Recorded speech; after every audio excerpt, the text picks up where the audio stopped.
Everyone says Targaryens are closer to gods than to men. But they say that because of our dragons. Without them, we're just like everyone else.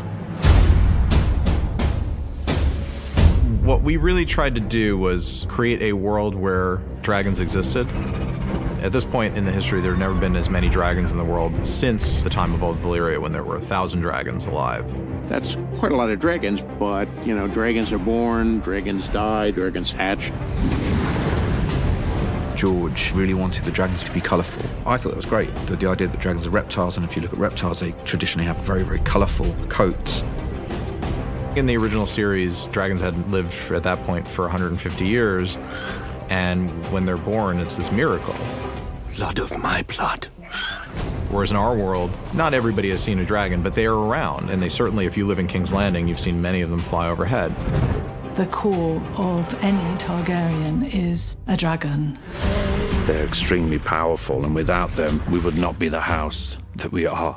They're treated with fear and reverence and awe, but they're also used as threats. There's a kind of détente that exists when a force has such an overwhelmingly dominating power like dragons. They're weapons of mass destruction. The reason that the Targaryens are considered as being closer to gods is because of their dragons. You got the dragons. Are you going to use the dragons? Are you going to burn entire cities and armies, or try to? Dragon!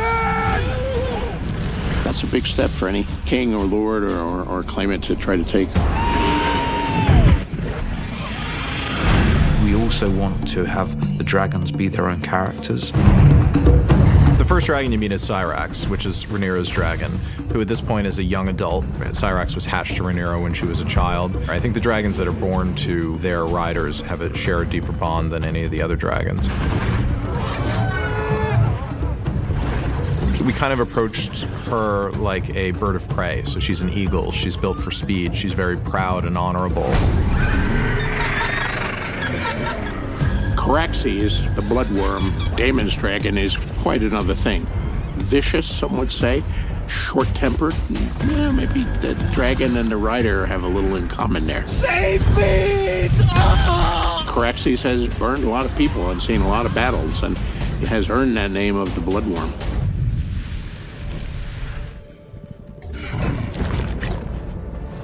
Another major dragon, I think, that you would have to say is, of course, Vhagar. Vhagar is the oldest, largest dragon in the world. Certainly the largest dragon you've ever seen on Game of Thrones.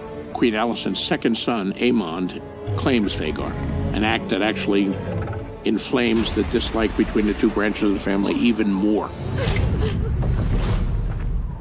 Vhagar is kind of old and falling apart a bit.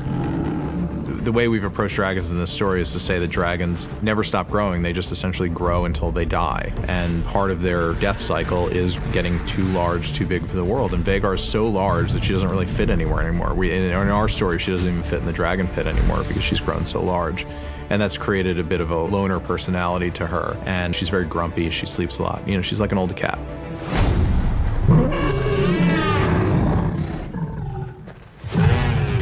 Doharas, Syrax. What we did a lot of work on was creating dragon infrastructure. The dragon pit was meant to be basically a stable for dragons, but dragons being big, it's an enormous structure.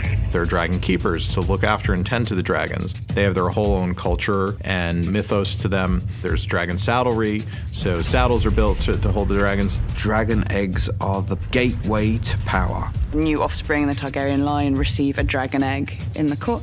Hopefully that hatches, and then they will be sort of joined for the rest of their life. I think it's quite interesting the way that the dragon eggs are described as only being partially successful in hatching. There's half of them don't ever actually hatch. You've come for the egg. Here it is.